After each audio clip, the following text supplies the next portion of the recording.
Oke, jadi yang pertama dilakukan untuk ketika menghadapi soal reading itu adalah dengan membaca soal berikut dengan jawabannya.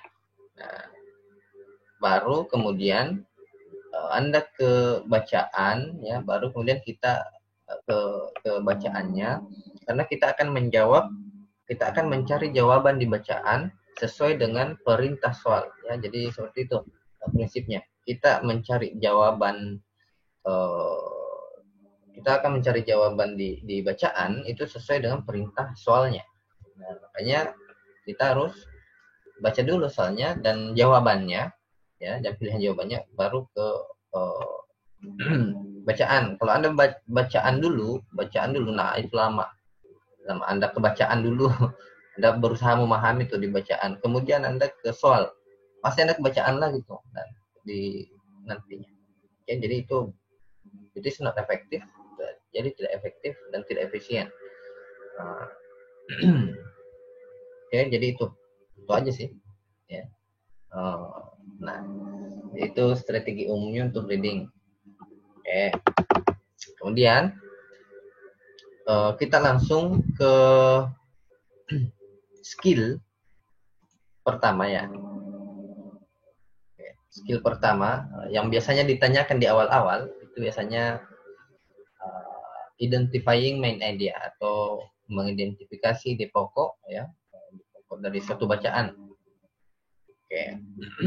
Kemudian apa lagi ya? Oh, yang satu lagi itu, ya, untuk skill kedua itu ada recognize the organization of ideas atau mengenali struktur bagaimana bacaan itu dituliskan, ya, bagaimana struktur paragraf dari bacaan itu disajikan, gitu ya.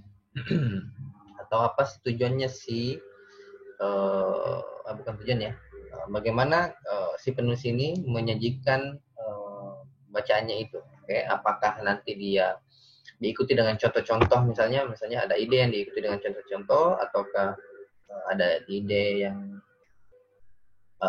hanya digambarkan, gitu ya, atau dijelaskan, ataukah ada ide yang diberikan kemudian dijelaskan kemudian dibantah, gitu ya, ataukah dia ada sebab atau ada akibat, gitu, di susunannya, ya, di susunannya. Nanti kita pelajari satu-satu, tapi kita akan ke skill satu dulu, atau mengidentifikasi main idea, atau ini berkaitan dengan pertanyaan main idea. Oke. Nah, skimming technique is needed in this type of skill, ya. Jadi skimming technique itu membaca cepat dengan tujuan mengetahui ini general information, ya, dengan tujuan mengetahui informasi umum yang ada dalam bacaan. Nah, ada skimming itu tadi baca cepat untuk mengetahui informasi umum dalam satu bacaan. Ada juga scanning nanti. Kalau scanning itu dia membaca cepat untuk tujuan spesifik, ya, untuk informasi yang lebih spesifik, ya, dengan mengidentifikasi kata kunci, ya, dari bacaan.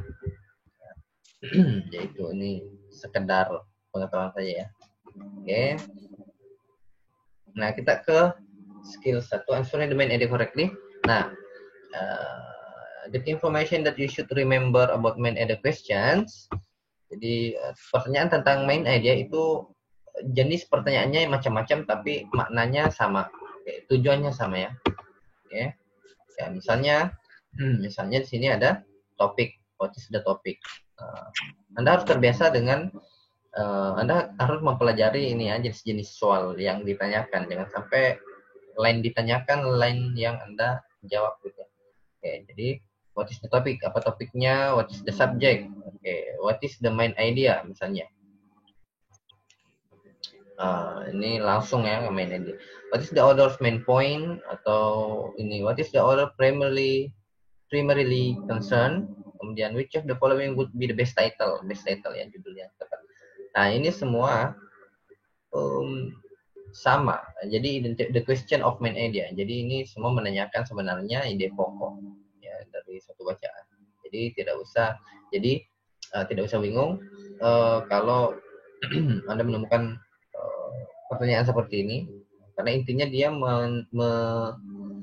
menanyakan main idea. Kemudian berarti kalau dia sama menanyakan main idea, berarti cara menjawabnya juga sama ya. Where to find the answer? Di mana kita bisa menemukan jawabannya itu looking at the first sentence of each paragraph. Oke, first sentence ya. Jadi kalimat pertama each paragraph, masing-masing paragraf ya. Tambah lemot. Jadi first sentence of each paragraph ya. Oke. First sentence of each paragraph.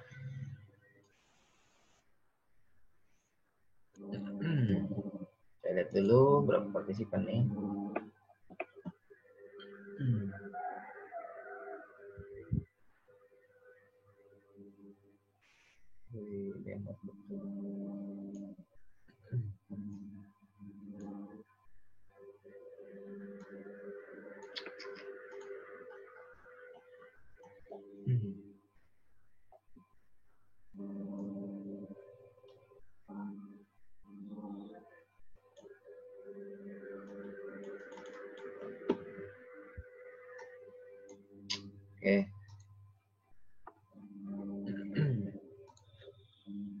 Oke, kita lanjut ya.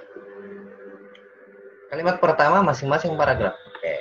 Nah, read the first line of each paragraph. Kalimat pertama. Ingat kalimat pertama. Jangan Anda ke kalimat terakhir, gitu ya. Kemarin ada dia ke kalimat terakhir. Oke. Think of the common idea. Jadi setelah Anda membaca masing-masing kalimat pertama tiap paragraf ya. Jadi di kalimat pertama tiap paragraf itu think of the common idea ya. Anda simpulkan ide pokoknya di situ ya. Anda simpulkan gitu ya. From the first line of each paragraph ya. Jadi dari masing-masing ini ya, masing-masing paragraf Anda simpulkan tuh ya. Anda simpulkan, Anda pikirkan Anda pikirkan, kemudian Anda simpulkan gitu ya. Nah, eliminate any definitely wrong answer and choose the best answer. Jadi di sini Anda boleh pakai metode eliminasi lagi. Eliminasi berarti mengeliminasi jawaban yang salah gitu ya. Ya, kemudian memilih jawaban yang benar. Ketika Anda tidak bisa langsung memilih jawaban yang benar, ya pakai ini eliminasi aja jawaban yang salah. Oke. Nah, tadi itu baca kalimat pertama tiap paragraf. Oke. Nah, bagaimana cara mengeliminasi atau menjawab pertanyaannya? Saya lanjut ya. Pokoknya intinya tadi first line of each paragraph ya. Kalimat pertama masing-masing paragraf. Oke. Additional information to remember. Jadi ketika menjawab,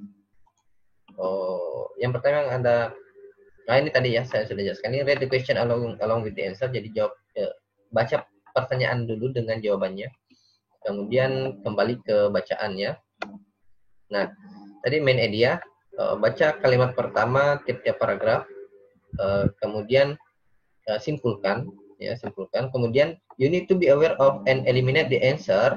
Anda harus coba Anda eliminasi jawaban yang terlalu spesifik ya, Nah, maksudnya terlalu spesifik. Dia mungkin jawaban itu tidak mewakili semua paragraf ya, tidak mewakili. Dia cuma dibahas di satu paragraf saja. Nah, itu terlalu spesifik ya, karena dia cuma dibahas di satu paragraf saja contohnya. Atau terlalu general, too general ya, terlalu umum. Dia terlalu umum. Oke. Terlalu umum. Ini yang terlalu umum ya. Kemudian yang ketiga, completely wrong ya, or not discussed in the passage. Oke. Jadi ada juga jawaban yang memang completely wrong, totally wrong ya, betul-betul salah ya, tidak sesuai dengan bacaan. Oke, tidak sesuai dengan bacaan. Ada memang jawaban yang seperti itu. Ya, ada yang terlalu spesifik, ada yang terlalu umum ya. Oke, jadi ingat cara mengeliminasi ya. Nah, oke. Nah, kemudian yang perlu diingat adalah the correct answer ketika Anda melihat jawabannya, menduga bahwa ini jawabannya. Nah, biasanya itu correct answer is typically restated or paraphrased. Jadi pertanyaan di main idea jawabannya itu biasanya restated ya, dinyatakan kembali ya, biasanya dinyatakan kembali dengan struktur dan kalimat kalimat yang berbeda ya, tapi maknanya sama ya, restated or paraphrased. Jadi biasanya dengan kalimat yang menggunakan kata yang berbeda tapi maknanya sama. Jadi itu jawabannya ya untuk main idea. Coba kita ke contoh soal. Oke, coba lihat di sini. Oke, langsung ke ini ya. Soal. Ya, what is the topic? Oke, what is the topic? Apa topiknya? Nah, this passage tadi. Nah, kemudian baca ini ya, pilihan jawaban. The intelligence distinction made, distinction perbedaan yang dibuat oleh John Dewey. Kemudian Dewey's idea on the ability to reason, idenya Dewey tentang kemampuan reasoning, oke. Kemudian how intelligence differ from reasoning, oke. Nah, sebenarnya di sini sudah ada jawabannya, tapi kita lihat dulu ya. Oke. Tadi caranya adalah membaca kalimat pertama paragraf ya. Jadi karena ini cuma satu paragraf berarti cuma ini saja, kalimat pertamanya saja. Oke, berarti ini in the philosophy of John Dewey a sharp distinction is made between intelligence and reasoning. Ya, ada intelligence ya. Distinction is made between intelligence and reasoning. Nah, kalau kita pilih yang A, contoh misalnya, kita lihat yang the intelligence of John Dewey. Kenapa tuh? Kenapa salah tuh? Karena dia ini intelligence tok saja. Ya, ini terlalu spesifik. Ya, tidak mengcover semua ya, intelligence tok saja ini yang dibahas. The intelligence of John Dewey. Oke. Sedangkan ya di sini juga ada reasoning dan misalnya bukan intelligence-nya si John Dewey ini. Oke. Oke, kemudian bukan itu yang dibahas ya. Kemudian yang B, distinction made by John Dewey. Nah, perbedaan yang dibuat oleh John. Ada perbedaan yang dibuat oleh John? Iya ada. Apa perbedaan yang dibuat ini? Sharp distinction is made between intelligence and reasoning. Ya, perbedaan yang dibuat itu tentang intelligence dan reasoning. Oke. Nah, cuma kenapa yang B salah? Distinction made ini kurang jelas. Ya, sedangkan di kalimat awal ini disebutkan memang intelligence and reasoning gitu ya. Nah, jadi distinction made by John Dewey ini jawabannya apa ya, terlalu umum. Nah, itu tadi ya, too general, terlalu umum. Distinction, perbedaan. Oke. Tidak mengarah ke sini, intelligence and reasoning. Oke. Yang C, Dewey's ideas on the ability to reason. Ide John ya, ide Dewey on the ability to reason. Nah, bukan itu yang dibahas di kalimat pertama ya.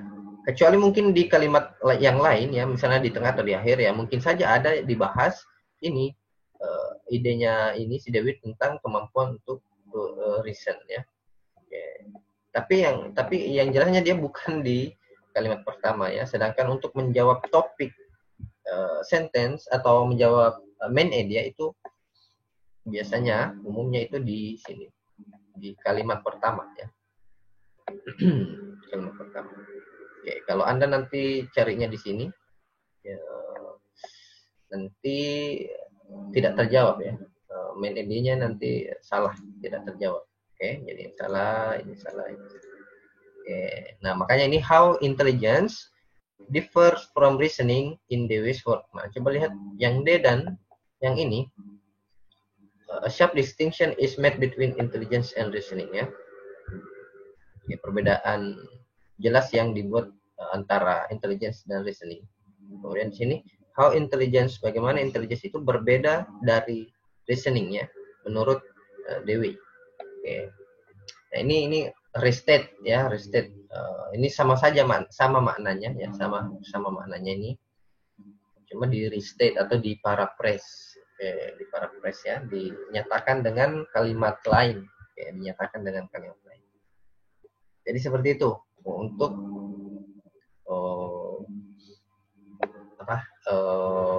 main idea ya, main idea. Jadi di kalimat pertama masing-masing paragraf. Oke. Jelas di sini? Sampai di sini jelas?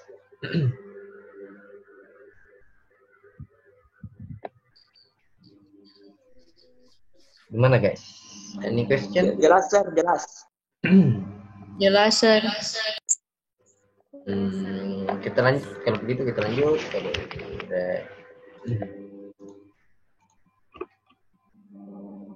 Kita lanjut ya.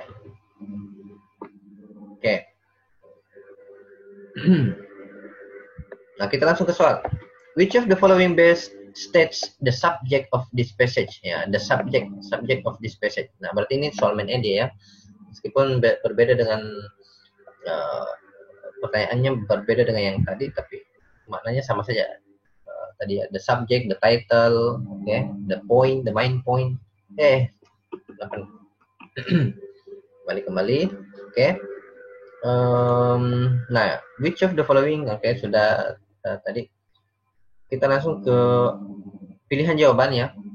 Oh iya, kalau reading itu minimal Anda harus tahu, Anda pahami pilihan jawabannya ya. Anda harus pahami soal dan pilihan jawabannya. Oke. Nah, Anda pahami. Yang A misalnya, the hardness. Oke, berarti kalau the hardness berarti apa? Hardness berarti Kekerasan. Ya, tingkat kekerasannya of the diamonds. Oke, itu aja tingkat kekerasan berlian nih. Yang B tentang identifying mineral. Oke, mengidentifikasi mineral dengan cara ini scratch test ya. Kemudian yang C feldspar on the Mohs scale. Oke, jadi dia tentang feldspar kah ya, feldspar on the Mohs scale. Ataukah yang D, recognizing minerals in their natural state ya. Recognizing minerals in their natural state. Nah, kita langsung ke, karena tadi menanyakan main idea, berarti yang kita baca adalah kalimat pertama tiap paragraf ya, kalimat pertamanya. Oke, one identifying ya, koma, which be determined by scratching one mineral another ya. Jadi step of test hard dan mineral boleh juga sih dibaca langsung kedua boleh, tapi biasanya di kalimat pertama ya. Okay. One identifying characteristic of mineral, salah satu karakteristik untuk ini ya, mengidentifikasi mineral is the relative hardness ya, dengan tingkat kekerasan relatifnya ya, which can be determined, yang bisa ditentukan by scratching one mineral with another. Okay. Dengan menggoreskan, scratching one mineral with another. Okay, satu mineral dengan yang lain. Nah, apakah yang dibahas? Nah, boleh memakai metode eliminasi sekarang. Apakah yang dibahas itu yang A, the hardness of diamonds? No. Oke, bukan ya. Memang di sini ada hardness ya, hardness. Tapi bukan tingkat kekerasannya yang dijelaskan secara keseluruhan. Oke, di sini cuma dijelaskan one identifying characteristic of mineral, yang cara mengidentifikasinya adalah melalui kekerasannya. Oke, relative hardness ya, yang ditentukan ya. Kemudian kira-kira yang mana nih?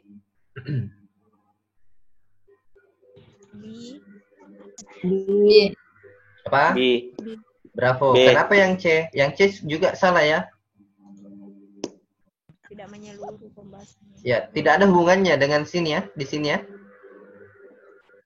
Oke. Ya, Sir. memang ada the most feldspar ya, tapi dia di mana tuh feldspar? Dia singgung. The most hardness scale. Oh, di sini feldspar dia singgung ya. Sini. Nah, bukan itu kan yang ditanyakan. Oke, bukan feldspar. Kemudian recognizing mineral in their natural state. Ini sebenarnya hampir benar karena ada recognizing mineral ya. Identifying mineral atau recognizing mineral. Cuman kurang spesifik dia terlalu umum nih, in their natural state. Oke. Nah, makanya di sini jawabannya yang Bravo.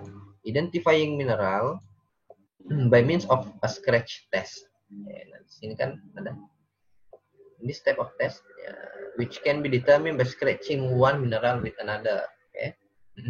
Namanya scratch test, artinya scratch test ya, dia ini scratching one mineral with another gitu ya. Oke, jadi gitu. The main idea of this passage is that, kembali lagi, kira-kira yang mana nih di sini? Apakah yang A, yang B, yang C, atau yang D ya? Yang D, Sir. Yang mana? D. The main idea of this passage is that. Berarti tetap sama tadi. Ini kita yang cari. Yang kita cari adalah di sini. Apa delta? Kalau ya delta, talc is the first mineral listed on the Moscow. Apakah ini yang dibahas di sini? Kan bukan. Tidak. A, Sir, A. Kan. A softer mineral cannot be scratched by a harder mineral. Bukan juga ya. Oke. Memang ada di sini. Harder mineral can scratch a softer one ya. Nah, tapi ini beda-beda informasi ya, bukan ini. Diamonds with hardness of the Moscow can scratch all other minerals. Ya, jadi Anda kalau identifying main idea, fokusnya di sini aja. Ya. Cari saja yang maknanya sama, ya, atau eliminasi aja yang kurang betul ya, terlalu umum, terlalu spesifik. Dan ini yang lain. Oke.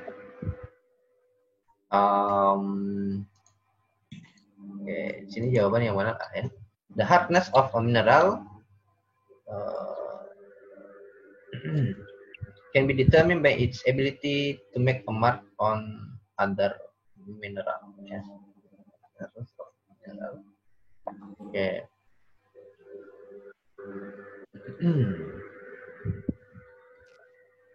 Karakteristik ya, the relative hardness.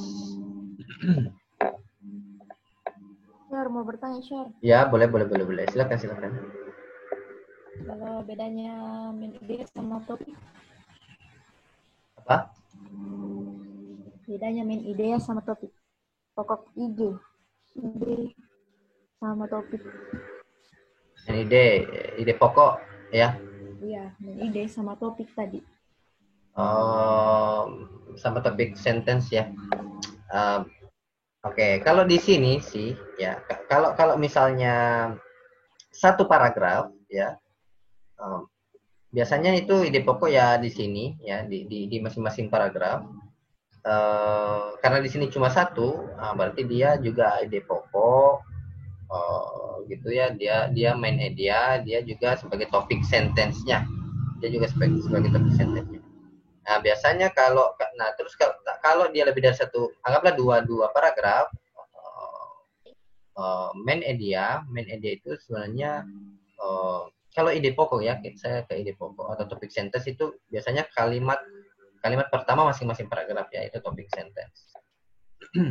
Topiknya. Atau ide pokoknya. Topik sentence-nya masing-masing kalimat pertama masing-masing bacaan. Nah, kalau main idea, ide pokok tadi, nah baru Anda simpulkan ide pokok di paragraf pertama dan di paragraf kedua gitu ya. Seperti itu. Tapi kalau di sini di TOEFL sih, tadi pertanyaannya ya sama saja, main idea, topik sentence, apalagi title, itu berarti sama aja ya, menanyakan apa namanya main idea itu. Sama saja cara ini sama saja cara mencari jawabannya sama ya. The topic of the passage ya, topic of the passage, the subject of the passage, the main idea, main idea, the main point, the best title, jadi sama aja sih. Gitu. Sampai di mana tadi? Oh, sini ya. Nah, coba ke sini. Kita ke contoh sini.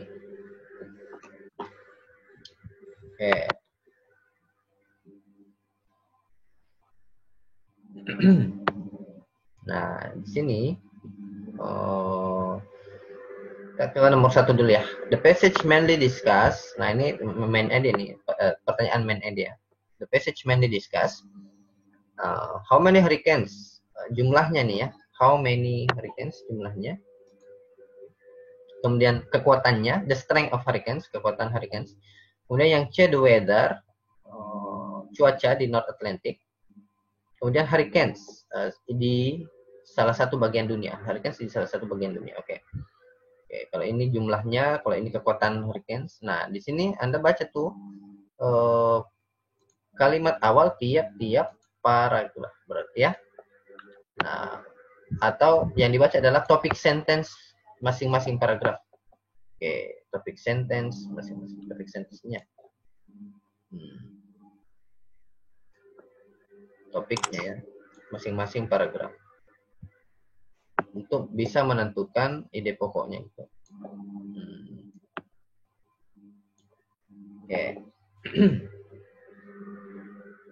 Nah, coba lihat ya. Di topik sentence yang pertama, hurricanes generally occur in the North Atlantic from May through November. Berarti di sini with the peak of hurricane season in September. Hurricanes itu biasanya terjadi di North Atlantic dari bulan sekian ke sekian gitu ya. Berarti dia memperkenalkan hurricanes gitu ya, bahwa dia terjadinya di sini, waktunya segini gitu ya. Biasanya di bulan ini. Only rarely will they occur December or April.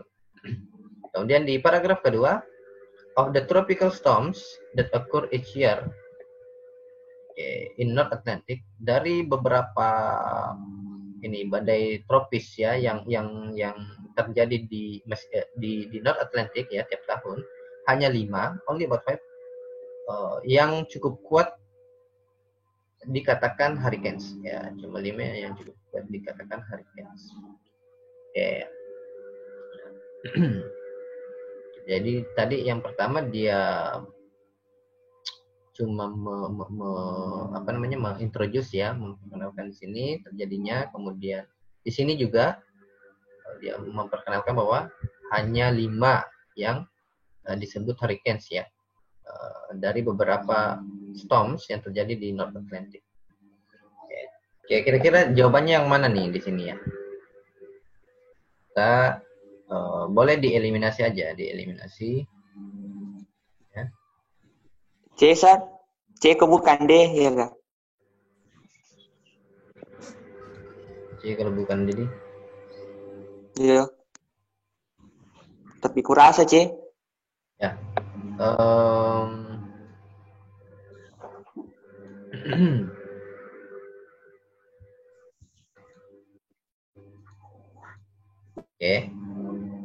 Kenapa yang A? Kenapa yang A?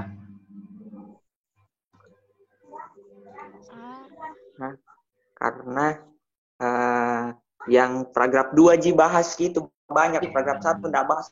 Oke, sip. Ya, how many hurricane occur each year? Berarti ini jumlah hurricanes yang terjadi di tiap tahun ya. Nah, jumlahnya cuma paragraf kemana? Ya, kedua ya. Yang membahas itu di kalimat paragraf kedua yang menyinggung itu ya. Saya tandai dulu nih. Terus ditandai tadi.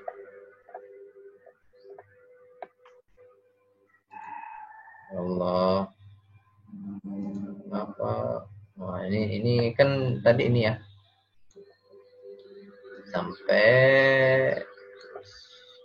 ya inilah dia membahas, biasanya dia membahas waktu-waktu terjadinya biasa hurricanes ya.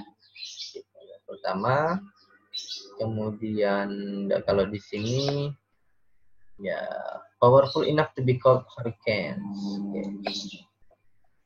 Cuma 5 ya, di rata-rata 5 yang cukup kuat disebut hurricanes ya. Jadi tidak semua di paragraf kedua ini dikatakan of the tropical storm that occur each year in North Atlantic. Cuma 5 yang disebut hurricanes ya, biasanya. Jadi tidak semua tropical storms yang terjadi di North Atlantic itu dikatakan hurricanes. Ya. Jadi cuma beberapa. Oke, jadi yang bukan ya, karena cuma di satu paragraf dia dibahas. Yang B, the strength, kekuatan dari hurricanes. Kekuatannya yang dibahas. Bukan kekuatannya. Di paragraf pertama juga bukan kekuatannya yang dibahas. Di paragraf kedua kalimat pertama bukan kekuatannya juga yang dibahas di sini ya. Dia ada kekuatan yang dibahas, tapi di mana nih? Ini a tropical storm must have wind reaching speeds at least ya gitu ya. Okay, the hurricanes easily surpass ini 240 km per hour. Bukan itu yang dibahas ya, the strength of hurricanes. Berarti antara apa? D. Ya. Antara C dan D ya. Jawabannya, kalau the weather in North Atlantic, in North Atlantic itu yang apakah yang dibahas itu cuaca. Iya, cuaca di North Atlantic. Dia terlalu umum ya, bukan ya? Yang dibahas adalah badai nih, badai. Hurricane season.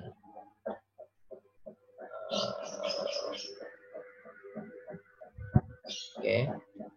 Jadi jawabannya yang part of the hurricanes di salah satu bagian dunia ya. Karena memang di sini di paragraf pertama dan kedua memang dia cuma membahas ya pengenalan hurricane saja, mengenalkan hurricane ini terjadinya November gitu ya. Mei turun November di North Atlantic. Kemudian yang di paragraf kedua, only about 5 on the powerful enough to be called hurricanes. Okay. Jawabannya delta. Hurricanes in one part of the world. Nah, kita ke nomor 2, the best title for this passage. Ini sama saja ya, yang tadi meskipun pertanyaannya seperti ini atau seperti ini ya sama saja. The best title for this passage would be judul yang tepat ya. Terusnya yang mana kira-kira? Apakah yang A, the North Atlantic Ocean, ataukah yang B, storms of the Northern Atlantic, ataukah yang C, hurricanes, the damage and destruction, ataukah yang D, what happens from May through November? C. Apa? C. Storms of the North. Atau D. C atau B? Storms. Yang A, kenapa yang A salah? Terlalu umum.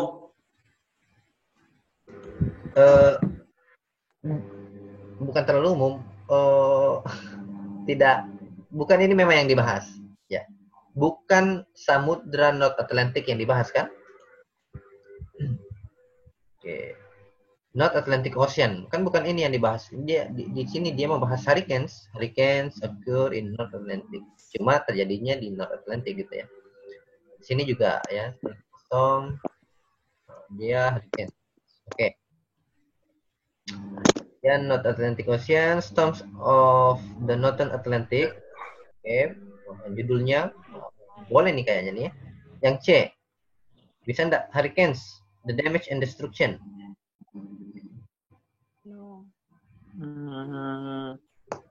Bisa jadi. Nah, bisa jadi. Nah, apa ini damage and destruction? Kerusakan. Kerusakan dan kehancuran gitu ya. Nah, apakah yang dibahas di sini ketika Anda baca tadi line pertama semua, apakah dibahas damage? Tidak. Tidak. Tak, berarti bukan. Ya. Oke. Karena bukan kehancuran atau kerusakan dari hurricanes yang dibahas, bukan. Okay. What happens from May through November? Oh, nah ini terlalu apa ini? Ini juga berarti bukan ya? Oke. Okay. What happens from May? Yang terjadi dari okay. The storms of the northern Atlantic. Storms of the northern Atlantic. Salah satu. Oke, jadi gitu. Untuk pertanyaan main idea jadi begitu aja gitu ya.